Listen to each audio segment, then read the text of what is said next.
नमस्कार दोस्तों, स्वागत है आप सभी का डेसिमल में। आज की वीडियो में हम लोग डिस्कस करेंगे सीडीपी बाल विकास एवं शिक्षा शास्त्र। ठीक है, इस वीडियो में हम लोग बाल विकास एवं शिक्षा शास्त्र के 30 महत्वपूर्ण बहुविकल्पीय प्रश्नों को सॉल्व करेंगे, जो कि super TET, UP TET, C TET, REET, Bihar TET, इन सभी एग्जाम्स के लिए हेल्पफुल है। ठीक है, रीट एग्जाम के लिए भी काफी हेल्पफुल है ये वीडियो।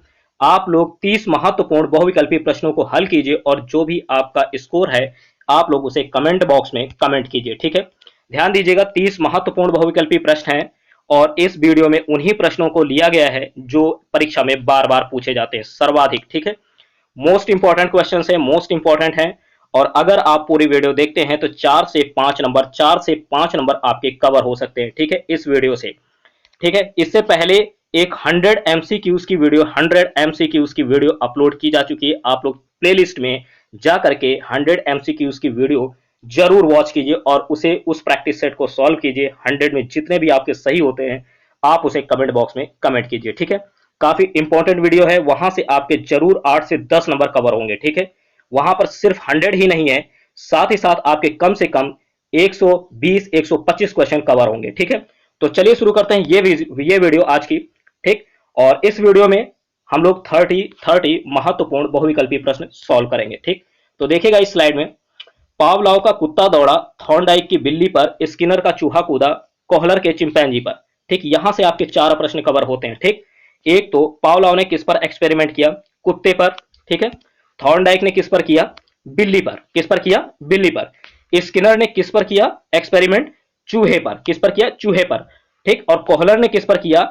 चिंपैंजी पर। किस पर किया? चिंपैंजी पर। ठीक है, चिंपैंजी या ऑप्शन में वनमानुस लिख करके आए, वनमानुस क्या लिख कर आए? वनमानुस, तो भी आप राइट आंसर उसी को सेलेक्ट करेंगे। ठीक है, अगर चिंपैंजी की जगह वनमानुस आ जाए तो राइट आंसर वनमानुस सेलेक्ट करेंगे। ठीक, अच्छा, क्या नाम था वनमानुस का? सुल्तान नाम था। क्या था? सुल्तान। चिंपैंजी का, चिंपैंजी का क्या नाम था? सुल्तान। ये भी याद रखिएगा। ठीक, तो देखिए यहां से कितने क्वेश्चन आपके कवर हुए?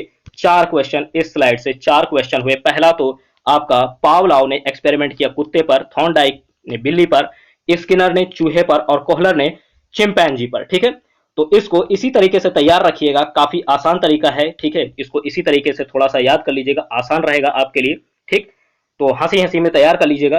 पावलाव का कुत्ता दौड़ा, थॉर्नडाइक की बिल्ली पर, स्किनर का चूहा कूदा, कोहलर के चिंपैंजी पर। ठीक, तो काफी इंटरेस्टेड है, आप लोग इसे तैयार रखिएगा इसी तरीके से। बिल्कुल, आप बिल्कुल नहीं भूलेंगे इसे, इसे भूलेंगे नहीं। ठीक है, इसी तरीके से तैयार रखिए।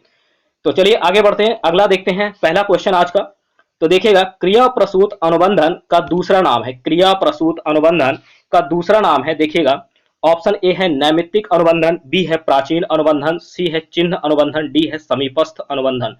इस क्वेश्चन का राइट आंसर होगा ए ऑप्शन, नैमित्तिक अनुबंधन। क्या होगा? नैमित्तिक अनुबंधन इस प्रश्न का राइट आंसर है। याद रखिएगा, क्रिया प्रसूत अनुबंधन का दूसरा नाम, क्रिया प्रसूत अनुबंधन का दूसरा नाम है नैमित्तिक अनुबंधन। क्या है? नैमित्तिक अनुबंधन। ठीक, इस क्वेश्चन का राइट आंसर ए ऑप्शन होगा। अगला प्रश्न देखते हैं, अगला प्रश्न। साथ ही साथ यहां पर जो नोट है वो भी देखिएगा। नोट, यहां पर नोट में ये है कि स्किनर के सक्रिय, स्किनर के देखिएगा, स्किनर के सक्रिय अनुबंधन सिद्धांत को क्या बोलते हैं? स्किनर के सक्रिय अनुबंधन सिद्धांत को क्रिया प्रसूत या नैमित्तिक अनुबंधन सिद्धांत कहते हैं। याद रखिएगा, स्किनर के सक्रिय अनुबंधन सिद्धांत को क्रिया प्रसूत या नैमित्तिक अनुबंधन सिद्धांत कहते हैं। दोनों में से दोनों नामों को अगर कोई पूछा जाए आपको याद होना चाहिए, क्रिया प्रसूत या नैमित्तिक अनुबंधन। ठीक है, और इसके बारे में भी समझ लीजिएगा कि जो व्यवहार जानबूझकर अन्य विकल्प होने पर भी किया जाता है उसे क्या कहते हैं? सक्रिय अनुबंधन। यानी ऐसा व्यवहार जानबूझकर किया जाए, यानी अन्य विकल्प हो तब भी किया जाए। ठीक है, तो इसे क्या बोलते हैं? सक्रिय अनुबंधन। सक्रिय अनुबंधन किसे कहते हैं? जो व्यवहार जानबूझकर अन्य विकल्प होने पर भी किया जाता है उसे सक्रिय अनुबंधन कहते हैं। आपको यहां पर ध्यान देना है, देखिएगा यहां पर ध्यान देना। अभी मैंने बताया कि स्किनर ने किस पर प्रयोग किया था? चूहे पर, और साथ ही साथ याद कर लीजिए कि कबूतर पर भी किया था। किस पर किया था? कबूतर पर। लेकिन चूहा बहुत ज्यादा पूछा जाता है, चूहा। ठीक है, चूहे पर बहुत ज्यादा पूछा जाता है कि स्किनर ने किस पर प्रयोग किया, तो चूहा ज्यादा ऑप्शन दिया जाता है। ठीक, तो याद रखिएगा, कबूतर भी और चूहा भी। तो यहां पर आप लोगों को याद होना चाहिए, स्किनर के सक्रिय अनुबंधन सिद्धांत को क्रिया प्रसूत या नैमित्तिक अनुबंधन सिद्धांत कहते हैं। ठीक है, तो डिटेल के साथ इस क्वेश्चन को हम लोगों ने समझ लिया डिटेल के साथ। ठीक, बढ़ते अगले प्रश्न की ओर। अगला प्रश्न है, देखिए, सर्वप्रथम सीखने के सिद्धांत की खोज किसने की? सर्वप्रथम सीखने के सिद्धांत की खोज किसने की?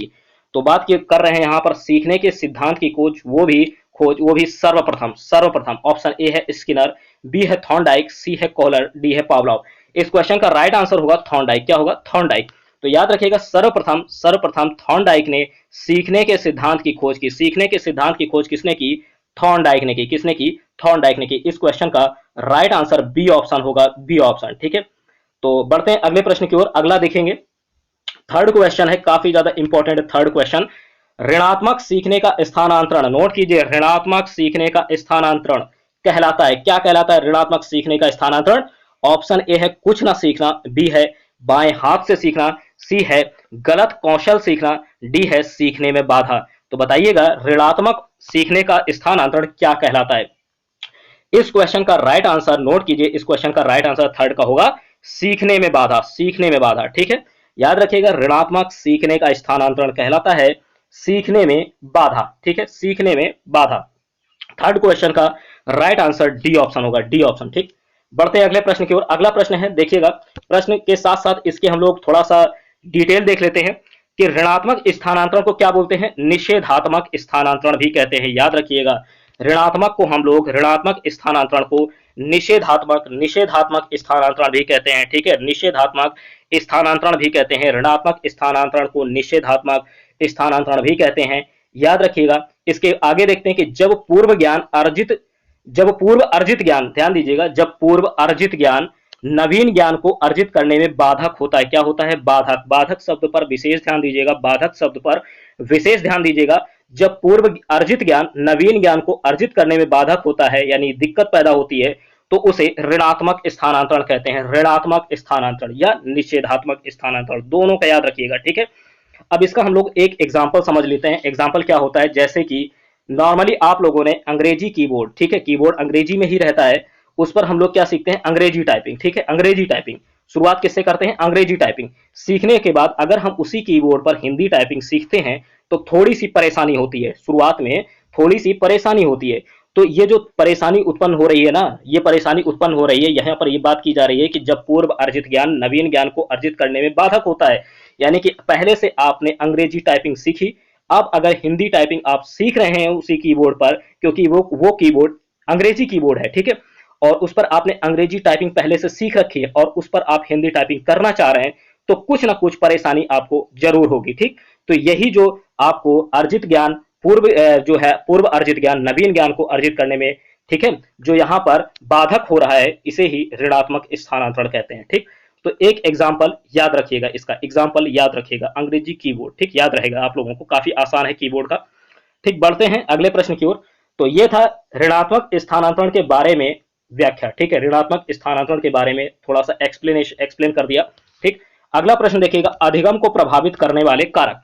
अधिगम को प्रभावित करने वाले कारक क्या है? अधिगम को प्रभावित करने वाले कारक, पहला तो ऑप्शन दे रहे हैं परिपक्वता व आयु, बी है समवयस्क समूह, सी है संचार के साधन और डी है अध्यापक। तो इस क्वेश्चन का राइट आंसर होगा ए ऑप्शन, परिपक्वता व आयु। ये जो परिपक्वता व आयु है, परिपक्वता व आयु है, ये अधिगम को प्रभावित करते हैं। ठीक है, अधिगम को प्रभावित करने वाले ये कारक हैं। तो इस क्वेश्चन का राइट आंसर क्या होगा? ए ऑप्शन होगा, याद रखिएगा, ए ऑप्शन इस क्वेश्चन का राइट आंसर होगा। बढ़ते हैं आगे और इसके हम थोड़ा सा फैक्ट भी इसमें देख लेते हैं कि अधिगम को और कौन कौन प्रभावित करता है। ये जो कारक की बात कर रहे हैं ना, और भी कारक हैं, तो देखिएगा, एक तो परिपक्वता व आयु है ही है, ऑप्शन में परिपक्वता व आयु है ही है, साथ ही साथ तीन अन्य ऑप्शन भी आप याद रखिएगा जो अधिगम को प्रभावित करते हैं। कौन कौन से हैं?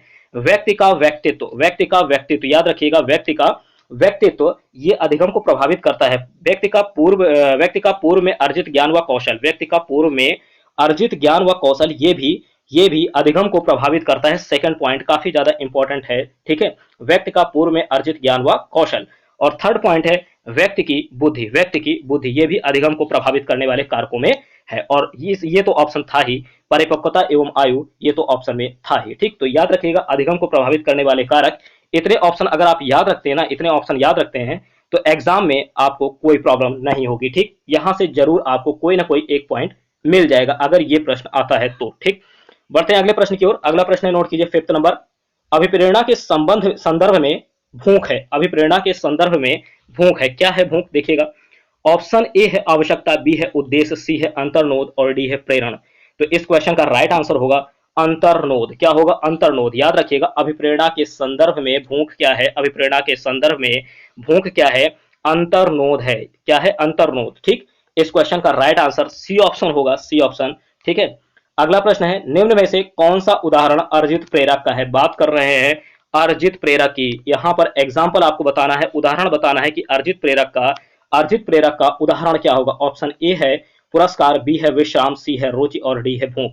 तो बताइएगा अर्जित प्रेरक का उदाहरण क्या होगा।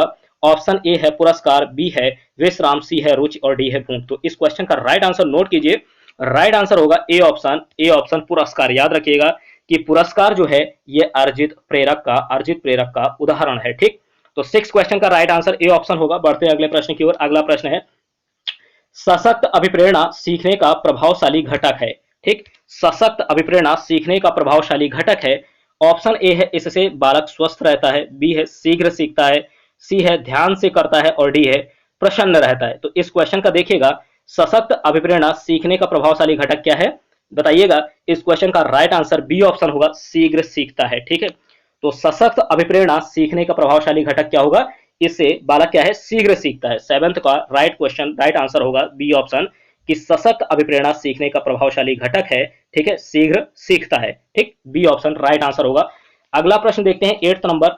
देखिएगा ये क्वेश्चन एनसीएफ से है। याद रखिएगा एनसीएफ से प्रश्न जरूर आता है एग्जाम में, एनसीएफ से प्रश्न जरूर आता है। आपको एनसीएफ वाले क्वेश्चन तैयार रखने। अगर आपने पिछली वीडियोस देखी होंगी, तो हर एक वीडियो में मैंने एनसीएफ से क्वेश्चन जरूर लिया, एनसीएफ से क्वेश्चन जरूर लिया है, आरटीई से क्वेश्चन लिया है, आरटीई से क्वेश्चन लिया है। यानी लगभग हर एक चैप्टर से, हर एक टॉपिक से क्वेश्चन लेने की कोशिश की जाती है। ठीक है, अगर आपने पिछली वीडियोस देखी होंगी। ठीक, तो 100 एमसीक्यूज की वीडियो तो देख ही डाली, 100 एमसीक्यूज वाली वीडियो आप लोग जरूर देखिए। इस वीडियो से जरूर आपको काफी हेल्प मिलेगी। तो देखिएगा, बात कर रहे हैं यहाँ पर एनसीएफ की।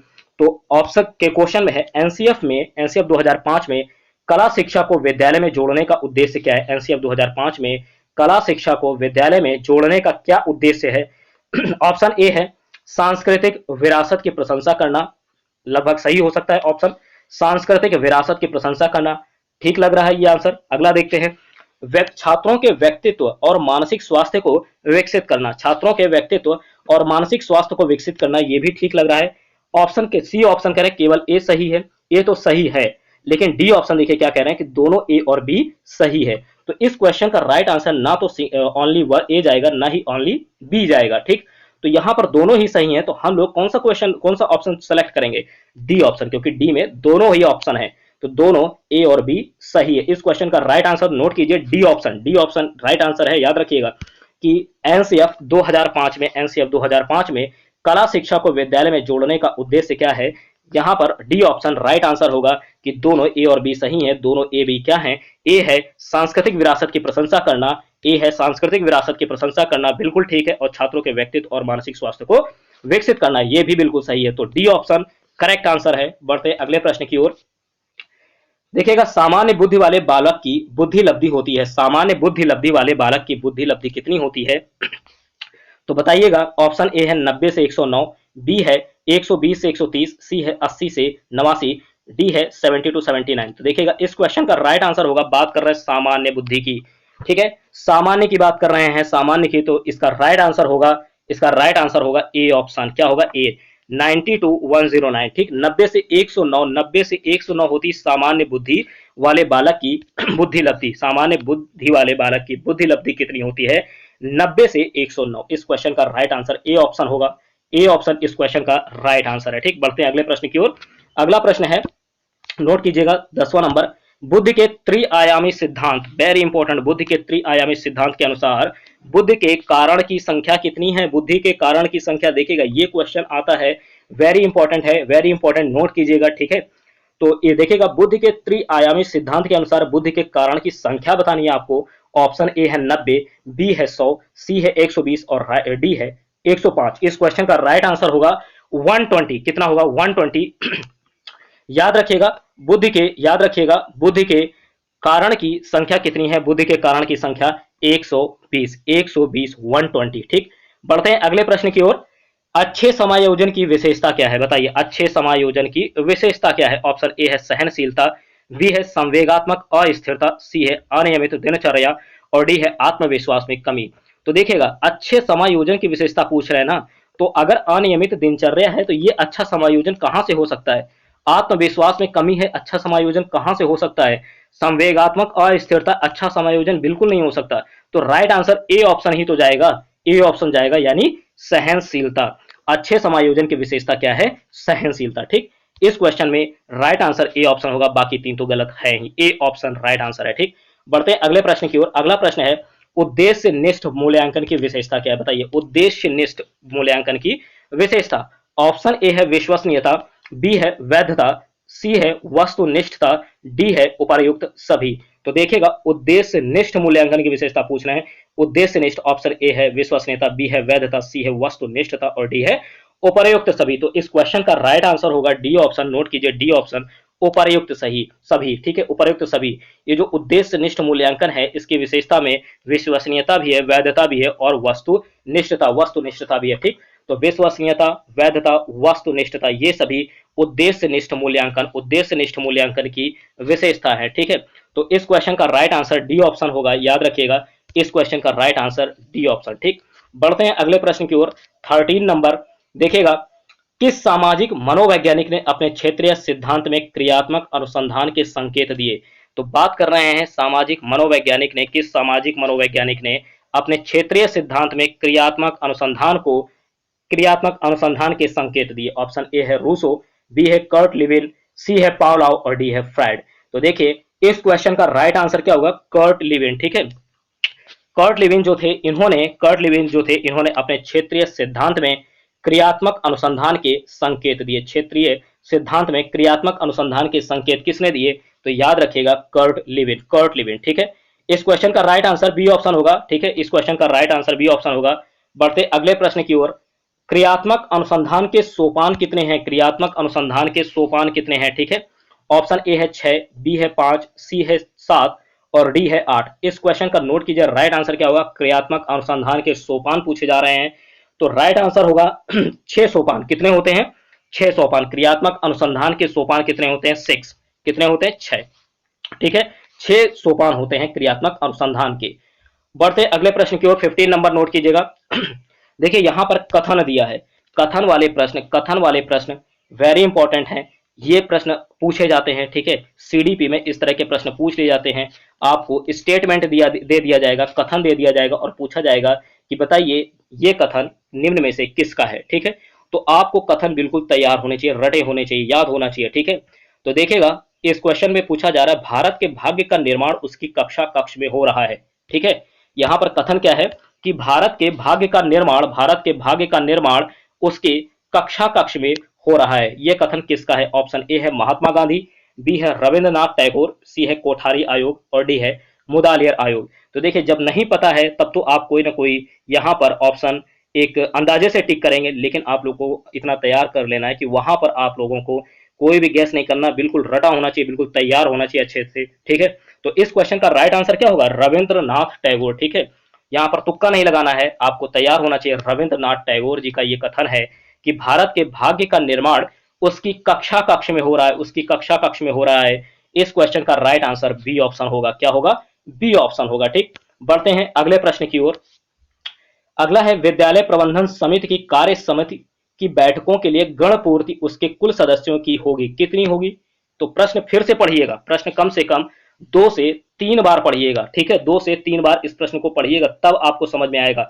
विद्यालय प्रबंधन समिति की कार्य समिति की बैठकों के लिए, ठीक है, गण पूर्ति उसके कुल सदस्यों की कितनी होगी। ठीक है, उसके कुल सदस्यों की कितनी होगी।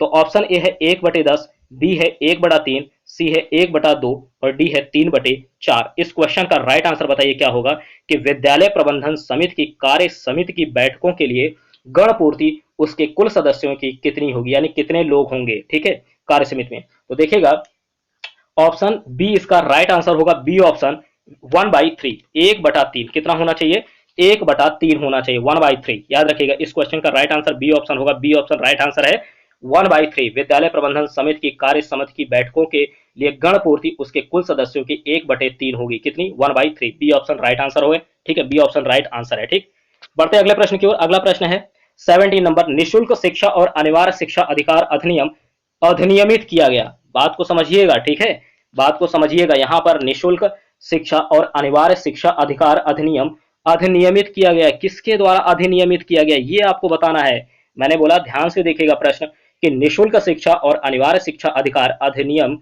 अधिनियमित किया गया, किसके द्वारा किया गया? ऑप्शन ए है राज्यसभा द्वारा, बी है लोकसभा द्वारा, सी है भारत की संसद द्वारा और डी है इनमें से कोई नहीं। तो इस क्वेश्चन का राइट आंसर नोट कीजिएगा, इस क्वेश्चन का सी ऑप्शन होगा, भारत की संसद द्वारा, भारत की संसद द्वारा। ठीक, इस क्वेश्चन का राइट आंसर सी ऑप्शन होगा कि निशुल्क शिक्षा और अनिवार्य शिक्षा अधिकार अधिनियम ये भारत की संसद के द्वारा, भारत की संसद के द्वारा अधिनियमित किया गया। ठीक है, तो इस क्वेश्चन का राइट आंसर क्या होगा? सी ऑप्शन होगा। बढ़ते अगले प्रश्न की ओर। अगला प्रश्न है, देखिएगा वेरी इंपॉर्टेंट। ठीक है, पियाजे से है, पियाजे जी से है। पियाजे के अनुसार संवेदी गामक चरण के उपचरण मानसिक निरूपण प्रतिनिधित्व की आयु क्या है? पियाजे के अनुसार संवेदी गामक चरण, संवेदी गामक चरण के उपचरण मानसिक निरूपण प्रतिनिधित्व की आयु क्या है? ऑप्शन ए है 18 माह से 2 वर्ष, बी है जन्म से 1 माह, सी है 4 से 8 माह और डी है 8 से 12 माह। तो बताइएगा इस क्वेश्चन का राइट आंसर क्या होगा? 18 का राइट आंसर ए ऑप्शन होगा, 18 माह से, 18 महीने से 2 वर्ष तक। कितनी होगी? 18 माह से 2 माह तक, 18 माह से 2 माह तक। ठीक है, पियाजे के अनुसार संवेदी गामक चरण के उपचरण मानसिक निरूपण या प्रतिनिधित्व की आयु है। ठीक है, मानसिक निरूपण प्रतिनिधित्व की आयु कितनी है? 18 माह से 2 वर्ष। ठीक, इस क्वेश्चन का राइट आंसर ए ऑप्शन होगा, ए ऑप्शन। बढ़ते हैं अगले प्रश्न की ओर। प्रश्न अगला है बाल विकास एवं शिक्षा शास्त्र में। देखिएगा 19 नंबर क्या है? 19 नंबर है, काफी इंपॉर्टेंट है।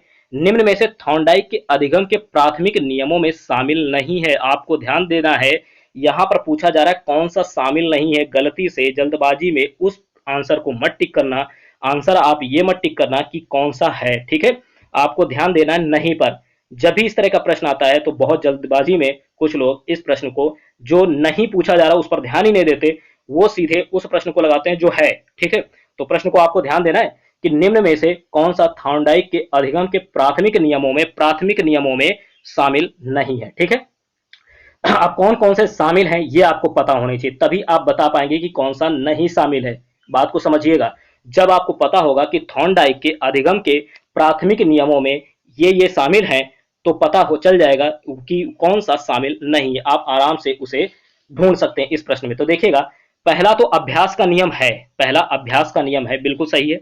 दूसरा प्रभाव का नियम भी है। तीसरा तत्परता का नियम भी है।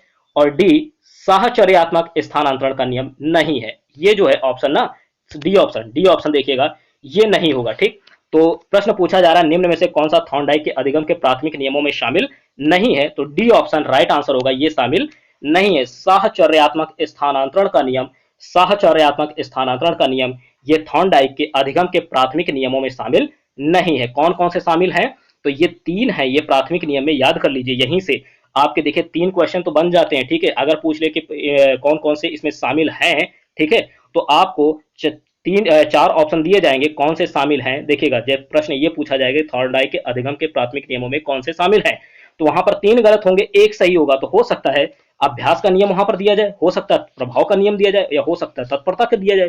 ठीक, लेकिन अगर पूछ रहे हैं कि कौन सा शामिल नहीं है, तो 3 तो आपको देंगे और चौथा जो है वो नहीं होगा। तो इस क्वेश्चन में डी ऑप्शन जो है वो नहीं है। ठीक, तो 3 क्वेश्चन यहां से आपके तैयार हो रहे हैं, अभ्यास का नियम, प्रभाव का नियम और तत्परता का नियम। ठीक है, बढ़ते हैं अगले प्रश्न की ओर। अगला प्रश्न है, नोट कीजिए, अंतर्दृष्टि या सूझ द्वारा सीखना सिद्धांत किसने दिया? अंतर्दृष्टि या सूझ द्वारा सीखना, अंतर्दृष्टि या सूझ द्वारा सीखना सिद्धांत किसने दिया है? Very important. ठीक है, पावलोव ए ऑप्शन है, बी है स्किनर, सी है कोहलर और डी है कर्ट लेविन। ठीक है, इस क्वेश्चन का 20 नंबर का राइट आंसर नोट कीजिए, कोहलर होगा। क्या होगा? कोहलर। तो याद रखिएगा, अंतर्दृष्टि या सूझ द्वारा सीखना, अंतर्दृष्टि या सूझ द्वारा सीखना सिद्धांत कोहलर ने दिया है। ठीक है, किसने दिया है? अंतर्दृष्टि या सूझ द्वारा सीखना सिद्धांत कोहलर ने दिया। ठीक, इस क्वेश्चन का राइट आंसर होगा सी ऑप्शन। बढ़ते हैं अगले प्रश्न की ओर, 20 का राइट आंसर सी ऑप्शन होगा। बढ़ते हैं अगले प्रश्न की ओर। अगला है, जीन पियाजे ने संज्ञानात्मक विकास की कितनी अवस्थाओं की व्याख्या की है? जीन पियाजे ने संज्ञानात्मक विकास की कितनी अवस्थाओं कितनी अवस्थाओं की व्याख्या की है। तो ये तो काफी इंपॉर्टेंट है और काफी आसान भी है, ठीक है। अगर आप सीडीपी अभी जल्दी से तैयार कर रहे हैं, ठीक है, जल्दी बिल्कुल अभी जल्दी में शुरू किया है आपने सीडीपी पढ़ना, ठीक है, तो भी आपको पता होगा कि जीन पियाजे ने संज्ञानात्मक विकास की कितनी अवस्थाओं की व्याख्या की है। तो पियाजे जी ने संज्ञानात्मक विकास की, ऑप्शन यहाँ पर ए दे रहे हैं 5 अवस्थाएं, बी है 4 अवस्थाएं, सी है 3 अवस्थाएं और डी है 6 अवस्थाएं। तो इनमें राइट आंसर क्या होगा? 4 अवस्थाएं। पियाजे जी ने संज्ञानात्मक विकास की 4 अवस्थाओं की व्याख्या की है। कितनी अवस्थाओं की व्याख्या की है? तो 4 अवस्थाएं व्याख्या की हैं इन्होंने। तो पहला क्या है, कौन सी है? तो देखिएगा, या आगे मैंने इसका थोड़ा सा डिटेल दे दिया है, ठीक है, थोड़ी व्याख्या इसकी दे दी है कि जो 4 अवस्थाएं हैं वो कौन कौन सी हैं। तो देखिए ये प्रश्न काफी ज्यादा इंपॉर्टेंट है, यहां से आपके 4 और 4 8 क्वेश्चन आपके बनेंगे। इस क्वेश्चन से आपके 8 क्वेश्चन आराम से तैयार होंगे। सबसे पहले तो यही प्रश्न बन रहा है कि कितनी अवस्थाओं की व्याख्या की है, तो पहला प्रश्न यही बन गया, 4 अवस्थाएं। ठीक, अब दूसरा देखिएगा, यहां पर बात कर रहे हैं, तो देखिए दूसरा क्या है, पियाजे के अनुसार संज्ञानात्मक विकास कितनी अवस्थाओं से, संज्ञानात्मक विकास जो है वो अवस्थाओं से होकर गुजरता है। ठीक है, पियाजे के अनुसार संज्ञानात्मक विकास अवस्थाओं से होकर गुजरता है। जब बालक वातावरण से अंतःक्रिया करता है, उसी क्रम में बालक का संज्ञानात्मक विकास होता है। ठीक और पियाजे ने 4 अवस्थाओं का उल्लेख किया है, कौन कौन सी हैं? तो देखिएगा जरा, संवेदी पेशीय अवस्था, संवेदी पेशीय, देखिएगा संवेदी पेशीय अवस्था, तो ये कब से होती है? संवेदी पेशीय अवस्था ये होती जन्म से 2 वर्ष। कब से? जन्म से 2 वर्ष। ठीक, अब यहां पर पहला तो आपको संवेदी पेशीय अवस्था, दूसरा क्या है? पूर्व संक्रियात्मक अवस्था। दूसरा क्या है? पूर्व संक्रियात्मक अवस्था। ये कब से? 2 से 7 वर्ष, 2 से 7 वर्ष इसका टाइम पीरियड होता है। तीसरा है मूर्त संक्रियात्मक अवस्था। ये कब से कब तक होती है? मूर्त संक्रियात्मक, याद रखिएगा, मूर्त संक्रियात्मक देखिएगा, मूर्त संक्रियात्मक है 7 से 11 वर्ष। कितना है? 7 से 11 वर्ष ये मूर्त संक्रियात्मक है। मूर्त संक्रियात्मक 7 से 11 वर्ष है।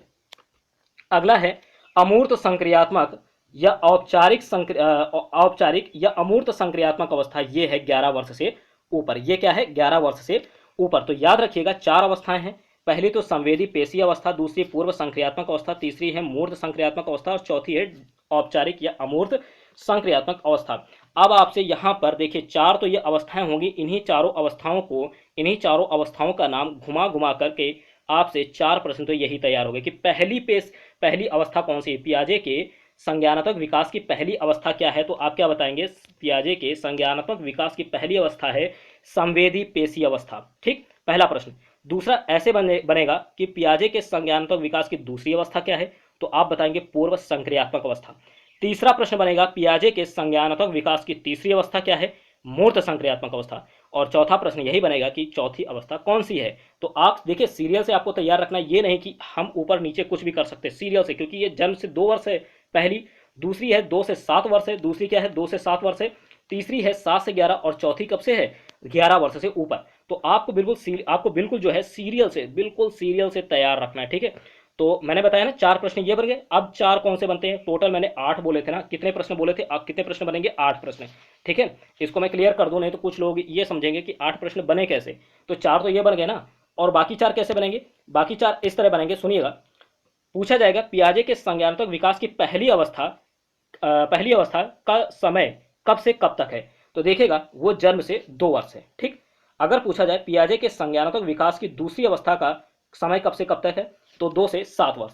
और इसी तरीके से बाकी प्रश्न बन सकते हैं कि पियाजे के संज्ञानात्मक विकास की तीसरी अवस्था का समय कब से है? 7 से 11 वर्ष। और चौथी का अगर पूछा जाए तो आप बता देंगे, अब तो इतना अंडरस्टूड है कि 11 से ऊपर। ठीक, तो इस तरीके से टोटल 8 प्रश्न आपके बन सकते हैं, यहाँ से 8 प्रश्न। ठीक है, जैसा कि मैंने बताया कि 4 से 5 नंबर आपके कवर हो सकते हैं पूरी वीडियो से। अगर आपने पूरी वीडियो शुरू से देखी है तो 4 से 5 नंबर आपके कवर हो सकते हैं। और अगर यहाँ से थोड़ा सा आपका इंप्रूवमेंट हो रहा है तो अगर आप 100 वाली वीडियो, 100 MCQs की वीडियो सॉल्व करते हैं और बाकी जो प्रैक्टिस सेट है 1 2 3 4, ठीक है, ये तो 5th नंबर है, 1 2 3 4 आप सॉल्व करते हैं तो वहाँ से काफ़ी आपकी जो तैयारी है उसमें इंप्रूवमेंट हो जाएगा। ठीक है, तो याद रखिएगा इन चारों अवस्थाओं को और इन चारों अवस्थाओं के टाइम पीरियड को। ठीक, बढ़ते हैं अगले प्रश्न की ओर। ठीक, यहाँ से 8 प्रश्न तैयार होंगे। अगला प्रश्न है, नोट कीजिए, 22 नंबर, बाल विकास एवं शिक्षा शास्त्र से है, 22 नंबर है। देखिएगा, निम्न में से कौन सा एक उपयुक्त रचनात्मक आकलन कार्य नहीं है? उपयुक्त रचनात्मक आकलन कार्य, उपयुक्त रचनात्मक आकलन कार्य। ठीक, ऑप्शन ए है परियोजना, बी है अवलोकन, सी है खुले अंत वाले प्रश्न और डी है विद्यार्थियों का योग्यता क्रम निर्धारित करना।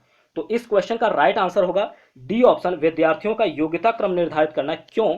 क्योंकि विद्यार्थियों का योग्यता क्रम निर्धारित करना ये भैया मूल्यांकन कार्य है। क्या है? मूल्यांकन कार्य।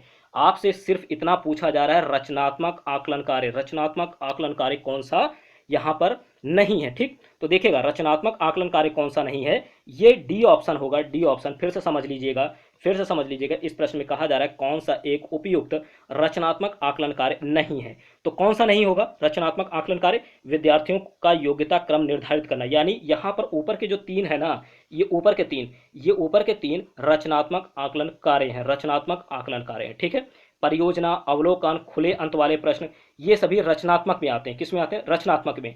और अगर बात करें कि विद्यार्थियों का योग्यता क्रम निर्धारित करना, तो ये मूल्यांकन कार्य में आता है। किस में आता है? मूल्यांकन कार्य में। याद रखिएगा किस में आता है? मूल्यांकन कार्य में आता है विद्यार्थियों का योग्यता क्रम निर्धारित करना। इतना आप लोग समझ चुके होंगे। ठीक है, तो बढ़ते हैं अगले प्रश्न की ओर। इस क्वेश्चन का राइट आंसर होगा डी ऑप्शन। डी ऑप्शन होगा क्योंकि आपसे पूछा जा रहा है रचनात्मक कार्य आकलन कौन सा नहीं है। तो ये जो डी वाला है ये नहीं है, और ये क्या होगा? ये होगा मूल्यांकन कार्य। क्या होगा? मूल्यांकन कार्य। ठीक, अगला प्रश्न देखिएगा 23 नंबर।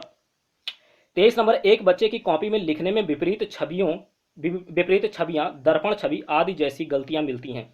इस प्रकार का बच्चा लक्षण प्रदर्शित करता है। तो देखिएगा बात कर रहे हैं एक बच्चे की कॉपी में लिखने में विपरीत छवियां, दर्पण छवि जैसी गलतियां मिलती हैं। इस प्रकार का बच्चा लक्षण प्रदर्शित करता है। कैसे लक्षण प्रदर्शित करता है? ऑप्शन ए है, देखिएगा अधिगम में अशक्तता के, बी है अधिगम में असुविधा के, सी है अधिगम में कठिनाई के और डी है अधिगम में समस्या के। तो इस क्वेश्चन का राइट आंसर ए ऑप्शन होगा, अधिगम में अशक्तता के। अधिगम में अशक्तता के। ठीक, बढ़ते हैं अगले प्रश्न की ओर। ए ऑप्शन इसका राइट आंसर होगा, A option, A option, A option. ठीक, बढ़ते हैं अगले प्रश्न की ओर। 24 नंबर है, प्रचलित योजनाओं में नई जानकारी जोड़ने को किस नाम से जाना जाता है? प्रचलित योजनाओं में नई जानकारी जोड़ने को किस नाम से जाना जाता है? ऑप्शन ए है साम्य धारण, बी है आत्मसातकरण, सी है संगठन और डी है समायोजन। तो देखिए प्रचलित योजनाओं में नई जानकारी अगर जोड़ते हैं तो इसे आत्मसातकरण कहते हैं। प्रचलित योजनाओं में नई जानकारी जोड़ने को आत्मसातकरण के नाम से जाना जाता है। ठीक, बी ऑप्शन इसका राइट आंसर होगा, बी ऑप्शन। बढ़ते हैं अगले प्रश्न की ओर। अगला है सी 25 नंबर, सॉरी 25 नंबर, निम्न में से कौन सा आयु समूह परवर्ती बाल्यावस्था श्रेणी के अंतर्गत आता है? ठीक है, बात यहां पर ध्यान देना है, कौन सा आयु समूह परवर्ती बाल्यावस्था श्रेणी के अंतर्गत आता है? ठीक है, ऑप्शन ए है 11 से 18 वर्ष, बी है 18 से 24, सी है 6 से 11 और डी है जन्म से 6 वर्ष। बात कर रहे हैं यहां पर परवर्ती बाल्यावस्था की। तो इस क्वेश्चन का राइट आंसर सी ऑप्शन होगा, 6 से 11 वर्ष जो है, 6 से 11 वर्ष। C option, C option, C option, 6 से 11 वर्ष ये आयु समूह परवर्ती बाल्यावस्था श्रेणी के अंतर्गत आता है। ठीक, बढ़ते अगले प्रश्न की ओर।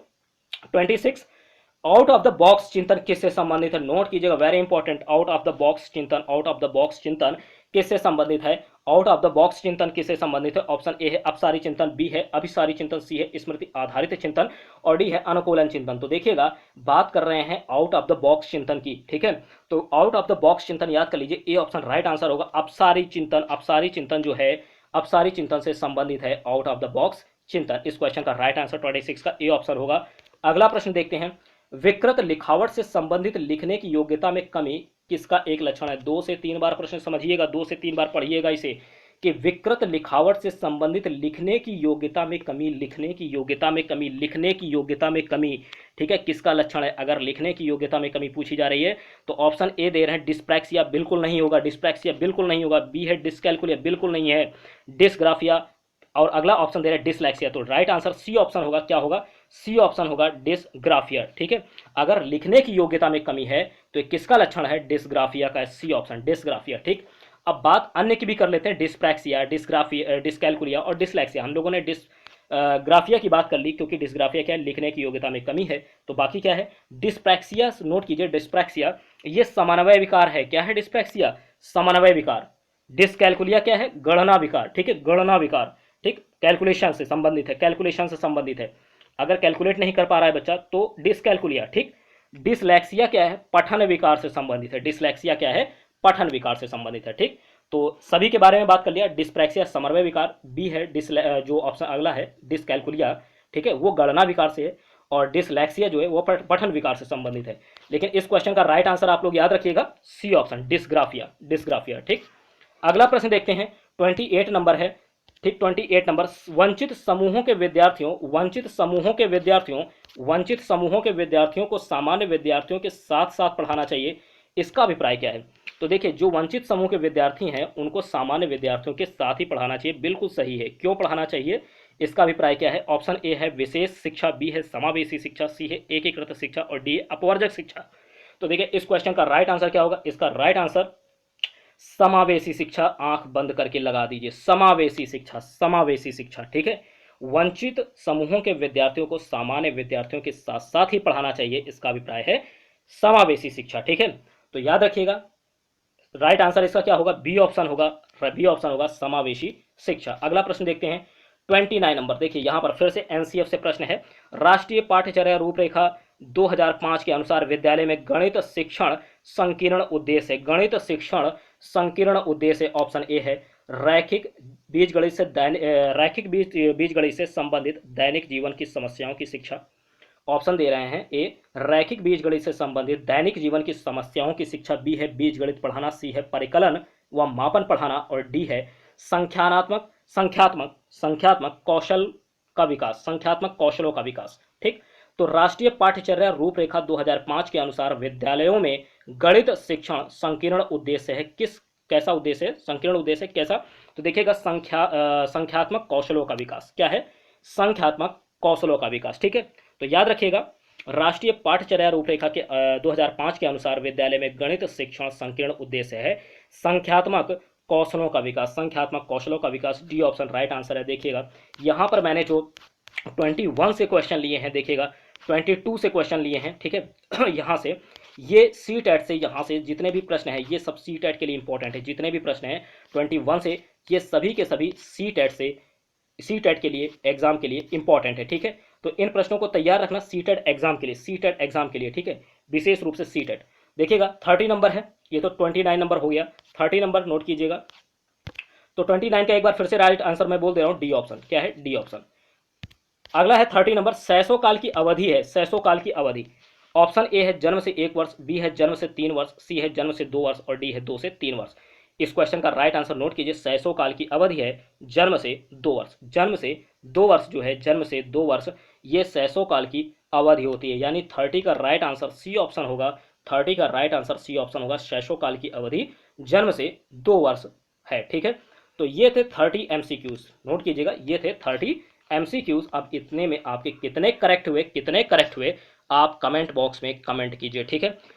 अगर आपने ये पूरा सेट लगाया है, सेट लगाया है, ठीक है, तो आपके निश्चित तौर पर 4 से 5 नंबर तो आपके कवर होंगे ही होंगे, ठीक है।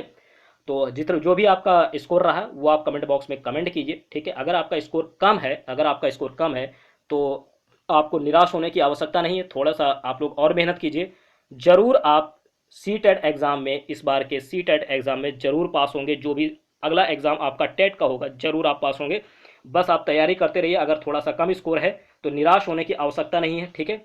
याद रखिएगा, सी टेट में या यूपी टेट, ठीक है, रीट, ये जितने भी एग्जाम हैं, ठीक, यहाँ पर जो प्रैक्टिस सेट आपको ये कराया जा रहा है, इसको कर लेते हैं तो काफ़ी आपको एग्जाम में मदद मिलेगी, ठीक है।